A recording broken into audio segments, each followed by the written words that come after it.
Let us take a step back. Okay. Am I getting what I've been promised, or am I getting what I've been paid for? We should clarify that if we have done this. If I have to say, your services are a pre-mortem.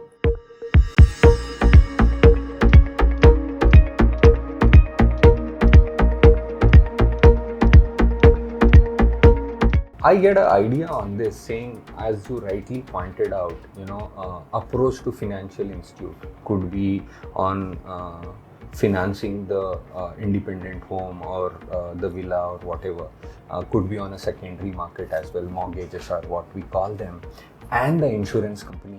I think if these financial institutes take a call on, this has to be a parameter, in terms of validating these are what. Like for example, today someone to get a valuation, either they'll go to a merchant banker or they would go to a certified valuers, to validate. That's how bank does their mortgage. Do you think in near future you will have certified audit institute, company or individual people who will be mandated or who will be certified by this financial institute to certify independent home, could be resell a new home or whatever? Let us take a step back. Okay. For a doctor, there is a certain body that says that you have a doctor. Correct. Now, and then you can practice. Correct. There is the bar for the bar association, not the bar. Correct. I For understand. lawyers, Yes. to practice. Yes. For CAs, for company, for chartered accountants, for company secretaries, we still have all these associations. Yes. The engineers bill has still not passed the parliament. Oh my God. Okay. So there is no body as such today for the engineer to get this kind of a certification. You go to a school, you get an engineer's degree, and then you practice. Similarly, people, when they practice on the ground, they get some experience and then they become an engineer, and then they go ahead. It is very difficult for me to swallow when a financial body will be able to tell an engineer he is worth certifying the, the quality of a building. What the financial body or an insurer or whoever can say, look, these are my parameters that I need to understand. Yes. And it is incumbent on the engineer to say, this is what an industry practice is, this is what the National Building Code says, this is what the Bureau of Indian Standards mandates, and within all these parameters I will check and I will give you a report which is objective and not subjective. So all these other institutions can say, okay, it falls within these parameters, vis-a-vis I can then either insure or give a loan for that particular project. Amazing. What tips would you give to a first-time home buyer in India? So, I wouldn't go so far as to say that I'm knowledgeable to tell a home buyer what to do. I would advise them on looking at what was promised vis-a-vis what they've got. Okay. Now, whenever we go buy a car, we either go to a second-hand dealer and make sure that the car has been checked properly by a person who's a professional. Similarly, when we go to buy a sari, you have a lady who's been purchasing saris for a long enough time to look at the sari and say what quality it is. When we go buy a TV, we compare it to somebody else, we talk to somebody what the parameters are, the TV's density of pixels, etc., and we look at that. But when we buy a house which is worth hundreds of times more than a TV or a sari, we don't take a professional's help to purchase it because one, we are not aware that this service exists. Yeah. Two, we are scared that the builder will get offended. What we should understand is that you are well within your rights as a consumer. Consumer Protection Act allows you to check what you're buying. Absolutely. You have the right to question the builder saying, boss, in your pamphlet, even RERA now says in your pamphlet, you've said you're going to have wooden flooring, you're going to have X number of plug points, you're going to have X number of places for your fan. All this, please show me where it is. I want to see if my wiring is done properly. I want to make sure that the flooring is done properly, the waterproofing is done properly, why am I not well within my right to ask these questions? If you can't ask them as yourself, engage a third party who are providing the service to help you. Why can't you do that? So you should be able to do that and get it, because as I said earlier, more than 95% of Indians will buy an apartment or a house once in their lifetime, and this is their life savings that they're taking it. They should think about this. Otherwise, you might as well just throw money in the air. Little out of context. Okay. What leadership qualities do you think are essential to run a company like Nemmadi? I still consider Nemmadi a startup. Okay. So one of the things that any co-founder, I'm a co-founder. Okay. The other co-founder is my father, because that was his brainchild, and this is what day-to-day operations taken care of by me, and we always defer to my father for his mentor figure because of yes, the experience that he's got, right? It is very difficult for somebody with a small risk appetite to be a founder. We should have a higher appetite for risk. We should be able to see things in a contrarian manner, because you will have everybody who will say, no, this won't work. There'll be more people saying no to an idea than people saying yes.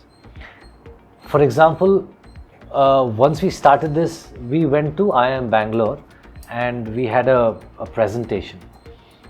We had members in the audience who were homeowners, who were investors, who were VC people, who were professors, like everybody, who said, after I made my presentation, there was one particular lady who came up and said, if I take this service, no, I will not get any Nemmadi. My Nemmadi that I have will be lost. Okay.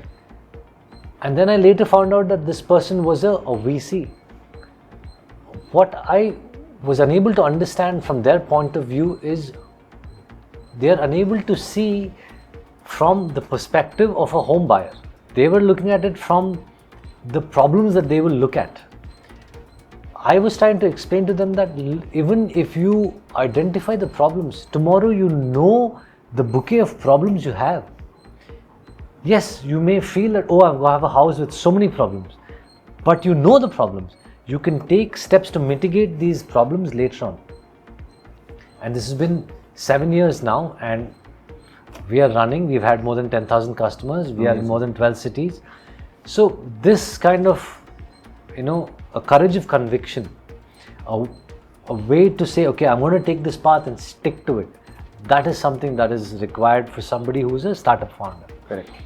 The other thing is you need to be able to delegate from your power of strength. I mean, this is something that I learned, where if you are doing something and you know to do something very well, you will obviously be able to finish that task in a shorter period of time compared to somebody else. So delegate that. That means somebody else gets an opportunity to learn something, whereas you now have the bandwidth to learn something new. In any case, if that new person fails to do the task, you can always take it up and do it fast because you're really good at it. So this gives an opportunity for your organization to grow.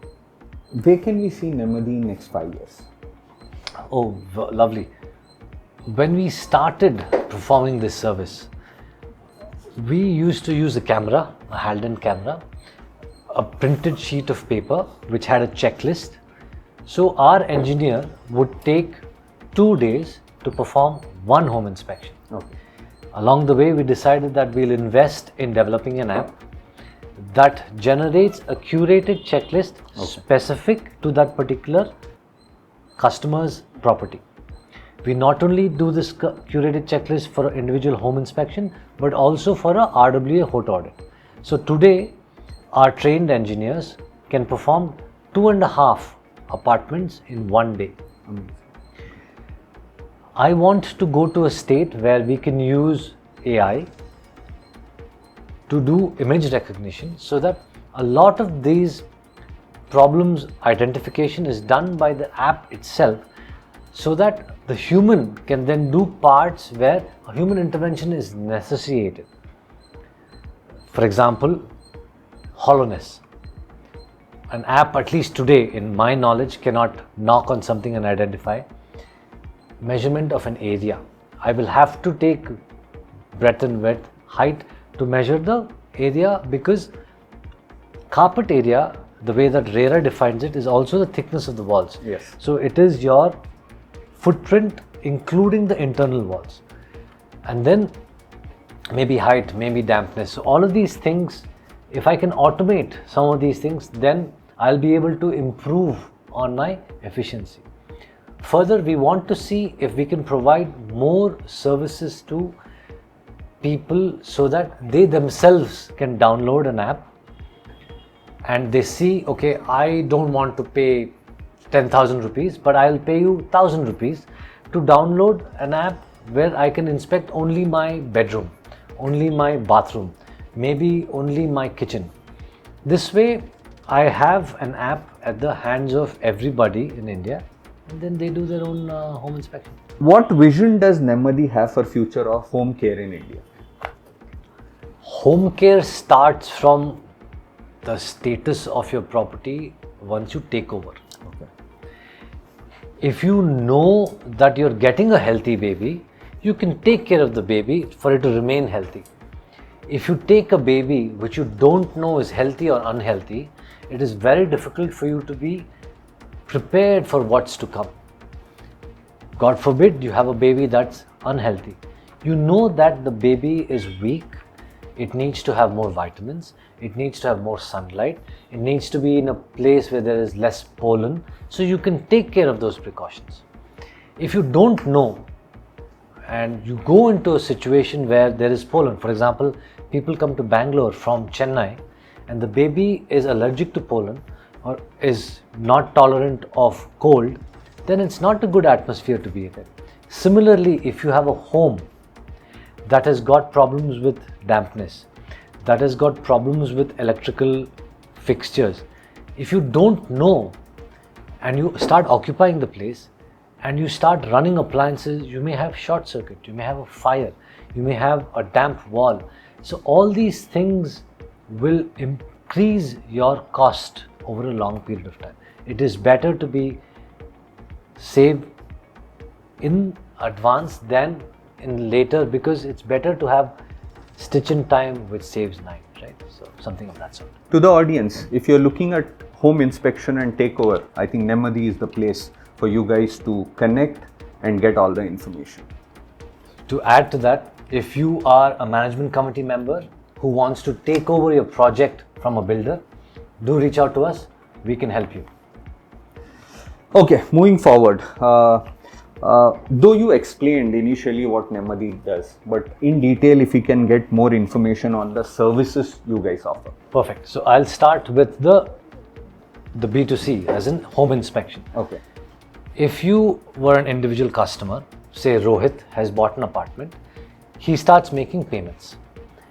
Before the last tranche of payment, at least predominantly in big developers, tier 1, tier 2 developers, they invite the homeowner to come and say, look, we have finished most of the work.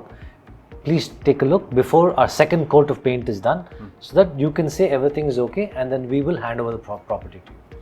At this point is when we as Nemmadi, as a third party home inspection company, will come in and provide a thorough, detailed technical audit of the property. What this entails is we check for your civil workmanship, your electrical, your plumbing, your safety, your dampness, your specifications that the builder has provided, and area. Now, area can be divided into a livable area or your carpet area.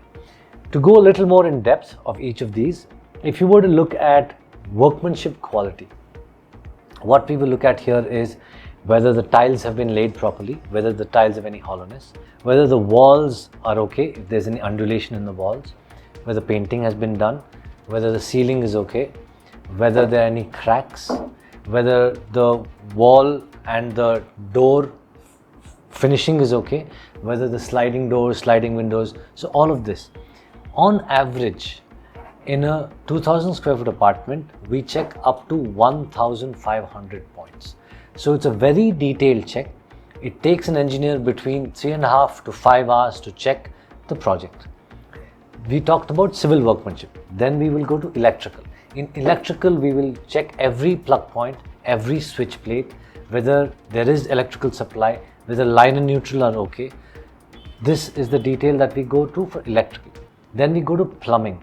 In plumbing, we will check whether the water supply is there, whether the pressure in the water supply is okay or not, whether all the taps and all the fixtures and fittings are working fine.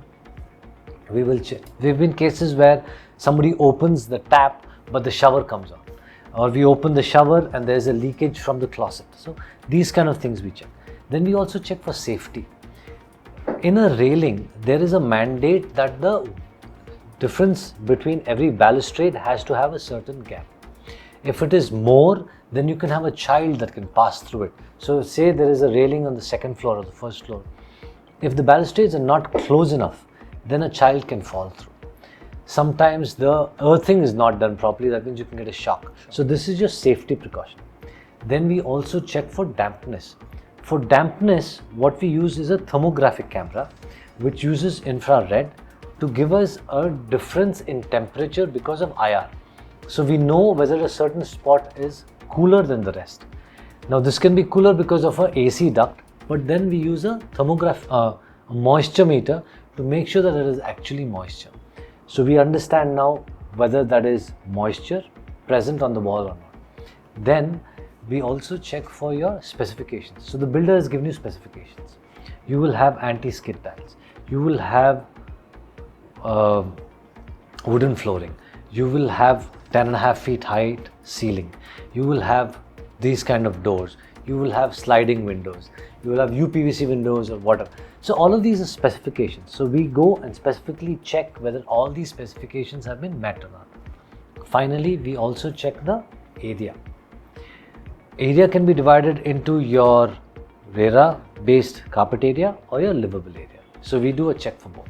So our report is a very thorough report that has got all of this. Then we give you this in the form of PDF that you can decide to print or give it directly to the builder. And then the builder shares it to their projects team so that they can get all of this rectified and come back to you. Have you had any instances where after giving this report to your customer, who has in turn given it to the builder, and their team has come back and told no, out of so many checkpoints what you guys have shown, I think you were wrong on certain points, and has there been any conversation on that? Beautiful.